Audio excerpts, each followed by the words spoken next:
Тұрсынұлан Рысбекұлы, осы Көлбастау демалыс орнының басшысымын. Арнайы осы жерде демалыс орнын ашып, осы ауданның туризм саласын дамытуға үлес қосудамыз. Біздің негізгі мақсатымыз Қазақстанға келген кез келген шетел азаматтар болсын, басқа да ұлттар болсын, сол кісілерге қазақтың ұлттық құндылығын дәріптеу мақсатында осы 9 жолдың торабына арнайы Көлбастау демалыс этно ауылы осы жерге құрылған. Кеген ауданының көрікті жерлерінің барлықтарын көрсетеміз. Сонымен қатар қазақтың ұлттық құндылықтарын насихаттау, табиғи өнімдерді көрсетуіміз.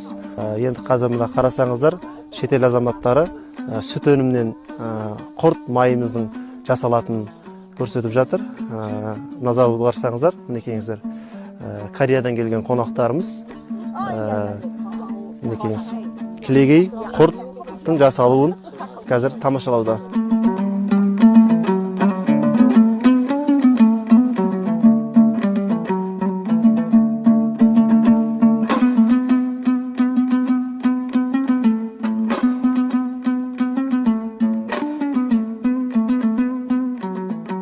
Құрметті қазақстандықтар және де шетел азаматтары, қонақтары, баршаларыңызды осы Көлбастау демалыс орнына шынайы көңілмен, шынайы ықыласпен, құшақ жая қарсы аламыз. Барлықтарыңызды осы жерде күтеміз.